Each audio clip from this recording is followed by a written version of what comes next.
ते काय म्हणतात की आमच्या प्रियतमेचा मुख कसा आहे, चंद्रासारखा आहे.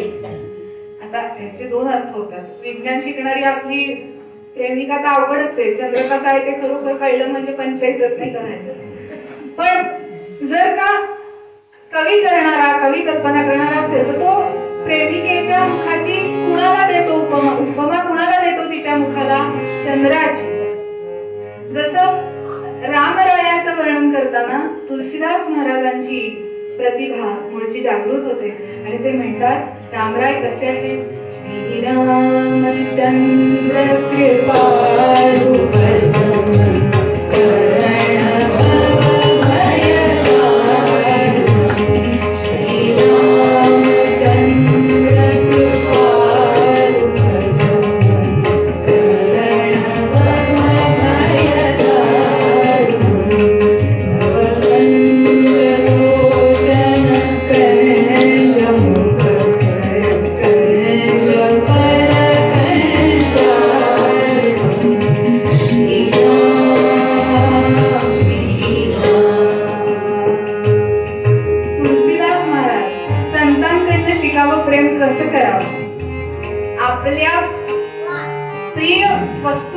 प्रिय व्यक्तीला कसं संबोधन करावं. रामरायावर प्रेम आहे ना. रामराय कसा आहे म्हणाले, नवकंज लोचन. अरे रामा, तुझे डोळे कमळाच्या पाकळीसारखे आहेत बरं. नवकंज लोचन कंज मुख.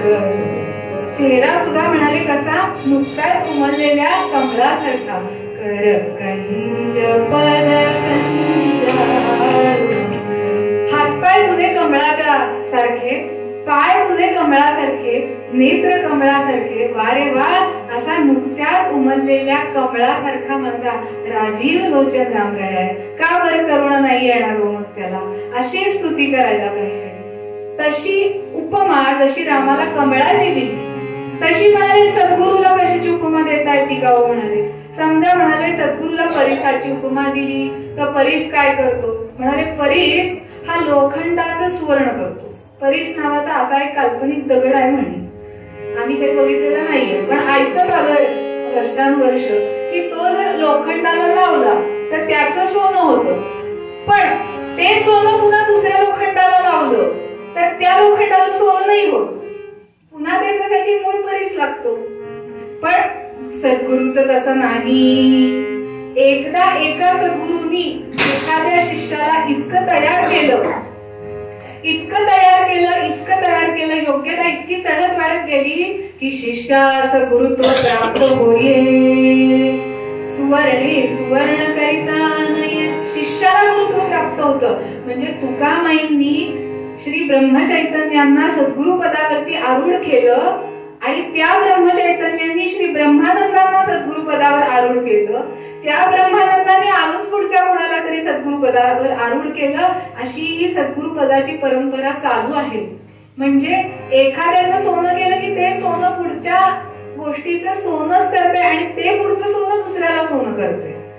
तसं परिसाचं नाहीये. परिसाने ज्या लोखंडाला सोनं करावं त्या सोन्यामध्ये ही ताकद नाही की दुसऱ्या लोखंडाला सोनं करेल. म्हणजे सद्गुरूला परिसाची उपमा शोभून दिसत नाही. मग कुठली उपमा द्यावी म्हणे. उपमे द्यावा जरी मेरू पर्वत सगळ्या पर्वतामध्ये उंच आहे. म्हणाले मेरू पर्वताची उपमा देऊया का सद्गुरूला. उपमे द्यावा जरी मेरू तरी तो जड पाषाण कठोरू. तैसा नव्हे की सद्गुरू कोमळ दिनाचा श्रीराम. मेरू पर्वताची उपमा देऊया म्हणाले सद्गुरूला. मेरू पर्वत सगळ्यात उंच श्रेष्ठ पर्वत. पण म्हणाले अहो ही उपमा सुद्धा सद्गुरूला नाही चालणार. का बरं. कारण मेरू पर्वत कठोर आहे म्हणाले. कठोर मनाचा आहे, कठोर आहे तो. पण आमचा सद्गुरू कोमळ दिनाचा श्रीराम. मनाचा अत्यंत कोमळ, कृपाळू, स्नेहाळू, जनी दास पाळू. वारे म्हणजे आम्ही कितीही पापी आणि अतिशय हीन योग्यतेचे जरी असलो तरी सुद्धा आमच्या सारख्या हिनातल्या हिनाला सुद्धा जवळ घेऊन मायेनी त्याला अमृताच्या पथावरती हात धरून सद्गुरु राजवैद्य पूर्ण राम नामाचे रसायन स्वहस्ते मम मुखी पाजून गेले सावध स्वरूपी. नेहमी मी सांगते सद्गुरूंची उपमा ही अशी आहे, त्याला पुढे आणखी अनेक उपमा दिलेल्या आहेत. आपण जरूर आज जाऊन सद्गुरु स्तवनाचा तो समास घरी वाचा, अशी विनंती आपल्याला दासबोधामधला. त्यांनी म्हटलंय पुढे की सागर म्हणूयात का, पण सागर हा क्षीर असतो. सद्गुरु तर अत्यंत गोड आहे, क्षीर क्षारयुक्त असा क्षीर सागर आहे. कल्पांती नासेल असा आहे तो. गगन म्हणावं तर गगन केवळ निर्गुण निराकार आहे, पण सद्गुरु तर सघन रूपामध्ये आहे. सूर्य म्हणावं तर सूर्य मावळल्यावरती पुन्हा अंधार होतो, पण सद्गुरु रूपी सूर्य जीवनामध्ये जर आला तर कधीही अज्ञान रूपी अंधकार होत नाही. म्हणून सूर्यही नाही. अमृताची उपमा द्यावी तर म्हणाले की अमृत पिणारे देव हे कधी ना कधीतरी मृत्यूपंथ धरतात, म्हणून अमृताची उपमा सुद्धा देता येत नाही. मग कल्पतरू म्हणावं का, चिंतामणी म्हणावं का, पण म्हणाले चिंता मात्र नाही मनी कोण पुसे, चिंतामणी कामध्ये पुसी म्हणी निकामास काय तरी. नाही का, सद्गुरु हा असा आहे की मनातल्या कामना तो पूर्ण करतो. लोक म्हणतात पौर्णिमेला गोंदवल्याला गेलं की मनातल्या इच्छा पूर्ण होतात. म्हणजे काय होतं, पूर्ण होतात ह्याचे दोन अर्थ आहेत. पूर्ण म्हणजे शून्य. शून्य हा एक पूर्ण आकडा आहे. म्हणजे पूर्णविदम पूर्णमेवावशिष्यते, पूर्णस्य पूर्णमादाय पूर्णमेवावशिष्यते. पूर्ण होतात ह्याचा अर्थ शिल्लकच राहत नाही. मनामध्ये कुठली इच्छा वासना भौतिकाविषयी राहत नाही. अशा पद्धतीनं जो पूर्ण करतो, कुठल्याही गोष्टीची मनामध्ये वृत्तीमध्ये इच्छाच मिळू देत नाही. म्हणून म्हणतात सद्गुरु समर्थ कृपेचा सागर मनी वारंवार आठवावं. सद्गुरु चरणी तल्लीन हे वृत्तीची निवृत्ती क्षणमात्र. गुरु परमात्मा परेशु ऐसा ज्याचा दृढ विश्वास.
विश्वासू देवतयाचा अंकिला स्वये संचला त्याचे घरा. स्वतः एकनाथ महाराज त्याचं उदाहरण आहे बघा. आपल्या गुरुच्या चरणांवर एवढी निष्ठा होती त्यांची, आणि सद्गुरु चरणी तल्लीन हे वृत्ती झाली होती, म्हणून वृत्तीची निवृत्ती झाली.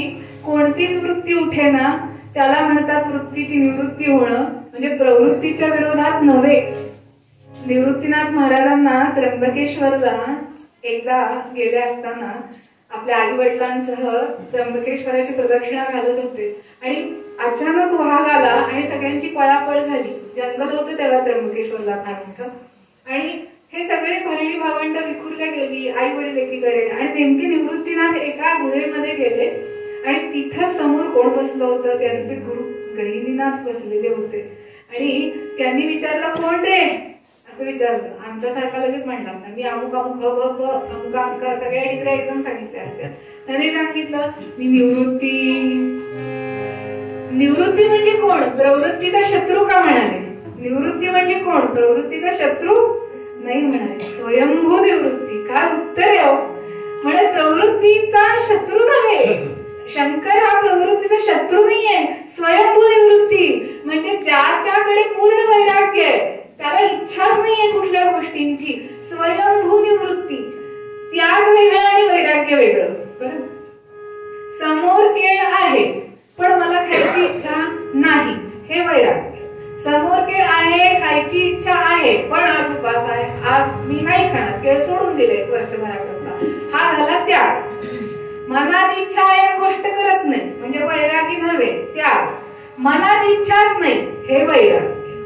लक्षात घ्या. तसं वृत्तीची निवृत्ती क्षण मात्रे अशी निवृत्त झालेले हे एकनाथ महाराज गुरुच्या पायाशी इतके निवृत्त झाले की स्वये संचला त्याचे घरा, देवतयाचा अंकिला. भालता चोपदार म्हणून कोण उभा असायचं त्यांच्या घराच्या पाठीमागे? साक्षात श्री दत्त महाराज एकनाथ महाराजांच्या घरापुढे राखण करीत उभे असायचे. आता बोला, देवतयाचा अंकिला म्हणजे किती अंकिला? स्वये संचला त्याचे घरा.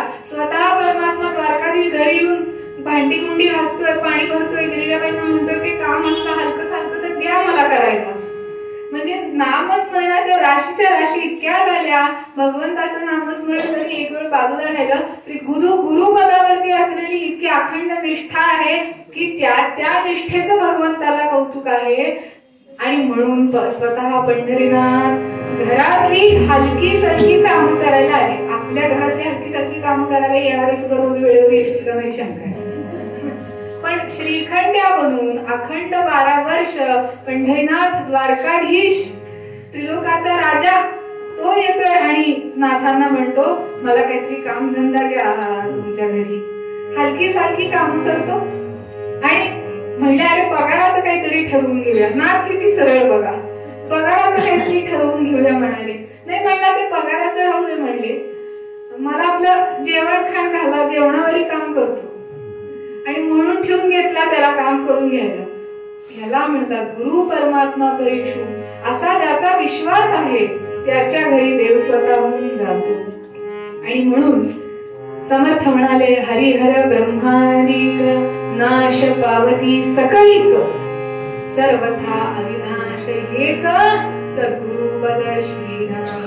हरिहर आणि ब्रह्मा यांची पद सुद्धा अविनाशी नाही. ही पद सुद्धा बदलत राहणारी आहेत, पण सर्वदा अविनाश राहणार, कल्पांती सुद्धा न मिटणार असं एकच परमपद आहे, ते म्हणजे सद्गुरूच आहे. आणि म्हणून नेहमी कीर्तनामध्ये सद्गुरूच्या विषयी वर्णन आलं की असं मी सांगतेच की सद्गुरू हे आईसारखे. म्हणजे तेवढीच उपमा कशी तरी आपण आपल्याला समजावी म्हणून. या व्यतिरिक्त उपमा आपण देऊ शकतच नाही. जिथे समर्थ देऊ शकत नाही तिथे आपण असमर्थ काय देणार हो. पण त्यातल्या त्यात समजावं म्हणून सद्गुरू हा आईसारखा असतो आणि भगवंत हा बापासारखा असतो. लक्षात घ्या. जेव्हा मूल घाणीमध्ये लडबडत असतं त्यावेळेला बाप कडेवर येत नाही. आई जेवायला बसलेली जरी असली तरी पटकन हातपाय धुते, आपले हात धुते, मुलाला स्वच्छ करते. रडायला लागलं तर कडेवर उचलून घेते, त्याचे घाणीचे कपडे काढून टाकते. आईला मुलाच्या घाणीची घाण वाटत नाही. आणि ती जेवता जेवता सुद्धा आपले जेवण बाजूला ठेवून आधी त्याला स्वच्छ करते, नऊ माकू घालते, पीठ लावते, त्याला छान हसवते, खेळवते. आणि ते छान झालं, स्वच्छ झालं, पवित्र झालं की मग वडील येतात आणि आता चल रे माझ्या सोन्या करून मग गावभर हिंडून आणतात. तर तोपर्यंत सोन्या रडत होता तोपर्यंत बाबाचं लक्ष नव्हतं. सोन्या रडत होता तेव्हा आईचं लक्ष होतं. जसं विषयाच्या घाणीमध्ये बरबटलेला जीव ज्याला कोणीही दारात उभं करणार नाही, भगवंत तर ढुंकूनही बघणार नाही विषयी जीवाकडे, अशा विषयी जीवाला हे आपले सद्गुरू किंवा कुणाचेही सद्गुरू घरी बोलवतात, मायनं स्वतःच्या मांडीवर बसवतात, नामस्मरणाच्या शुद्धोदकाने त्याला नाहू माखू घालतात, विषयाची घाण सगळी बाजूला काढतात आणि मग पोरग गोर गोमटा दिसायला लागल्यावर मग भगवंत म्हणतो, ये रे राजा ये ये, आता माझ्याकडे ये. मग असा शुद्ध पवित्र आत्मा भगवंताला प्रिय होतो. म्हणून चिंता मात्र नाही मनी, कोण पुसे चिंतामणी. अशी चिंता मनातली घालवून टाकणारा, असा वृत्तीची निवृत्ती करणारा, असा मोक्षपदाचा दाता सद्गुरु आहे. आणि म्हणून हे म्हणतात, एका जनार्दनी आठवी सद्गुरु, भव सिंधू पार पावलासे. अजून बोलण्यासारखं पुष्कळ आहे. ब्रह्मानंदांच्या चरित्राचा जेव्हा आपण अभ्यास करू त्यावेळेला आणखी सद्गुरु विषयी आपण बोलू. तूर्त आपण मूळ अभंगाला पुन्हा एकदा म्हणून पूर्वपदाला, पूर्व रंगाला इथे विराम देऊया. वर्णाभीती थोरी एका सद्गुरूची, वर्णाभीती थोरी एका सद्गुरूची, येरा मानवाची कामानये, येरा मानवाची कामानये.